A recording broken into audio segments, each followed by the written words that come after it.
Hey guys, it's me, Becca Lori Hector, your BS detector, and I am here today with the F word, my word of wisdom for the week.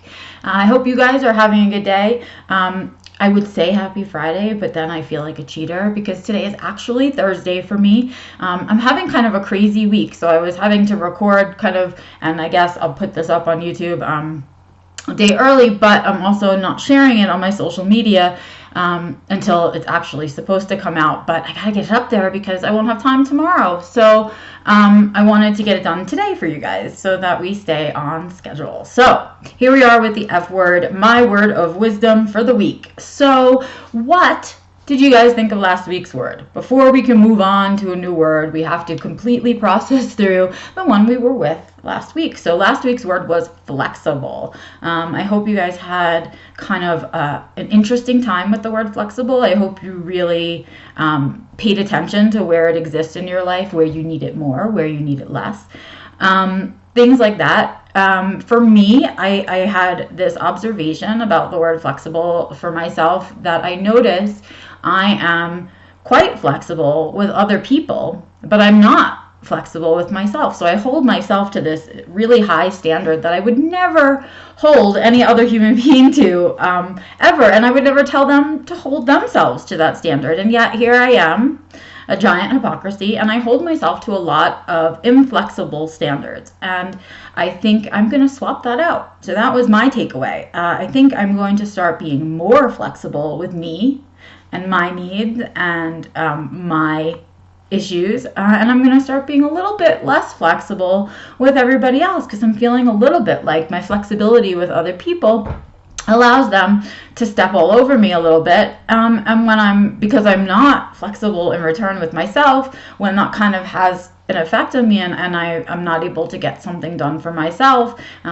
rather than noticing the source for where it is and that it's not me, I blame myself for not getting done what I wanted or needed to get done. So my takeaway from flexible is, Becca, be more flexible with Becca and less flexible with everybody else. I hope you guys had some kind of similar takeaway from the word flexible. I think we use it a lot, and so it was a good word to say, hey, what do I think about this word in my life? Where do I want to see it, not see it, etc. And that brings us very nicely to this week. So here we are in this kind of ending of March. And my F word for you guys for this week is, oh, it's a good one. It is failure, right? I'm going to talk about the word failure a little bit. We're going to pick apart the definition some. I want to think about where it sits in my life. And of course, you guys are going to be challenged to see where it sits in your life. So let's take a look at the definition, shall we?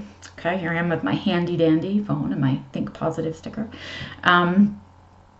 Failure. So the first definition is lack of success, which I think is interesting. We'll come back to that.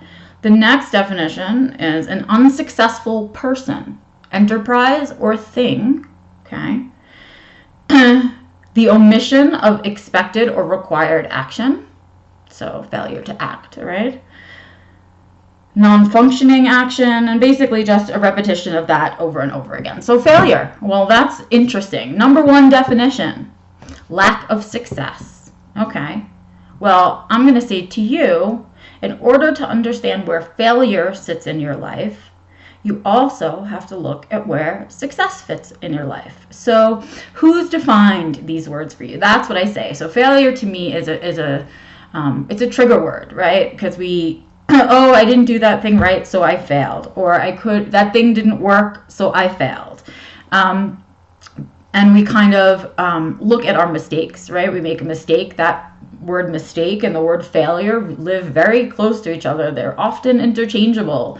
I made a mistake, I failed, right? They go kind of together. And I don't think that they need to, because I think that a mistake is something that you can learn from, and so is a failure. In fact, I don't know anybody who's had any success at all in their life who has not become an expert at failure. Okay, so I think in order to be successful, you need to first learn to fail well. And that means that you have to want failure. You have to desire failure, which is kind of an odd thing when we're always trying to avoid failing. And so I say, if you want success, you must be comfortable with failure. If you're not comfortable with failure, if you're not prepared that there will be failures, and if you don't learn resilience from failure, you'll never succeed. So I say, if the word failure isn't a word that you like in your life, then neither is the word success. And I want to look at it more closely, because what I want to think about, and what I talk about sometimes when I do presentations, and it's where I sort of began this personal journey of the F word, was to say, well, who's defining these words for me? In my head, I had this very perfect picture of what success is, right? And what failure looks like, right? What both of those things are, right? And failure is, it can get often lumped with our employment situation. So a lot of people say you're a successful person if you have a good job, and you're married is often stuck in there, kids is often stuck in there, right? And that is what is considered successful. But for somebody like me, who A, has never lived a traditional life, and B, has never walked a traditional journey, finding success when it's not something that you really want is painful. So people define success for me and failure for me in this very, very boxy way, right? It's very specific. But that's not what success and failure look like for me in reality. When I really look at my life, now that I've grown especially, I see failures in a different way. It's not when I've made mistakes or errors have happened, or something didn't go the way it was supposed to go. I rather look at failure now when I've not had the consciousness to be mindful and present during a situation. That to me is a failure now. It wasn't before, because I didn't know it existed.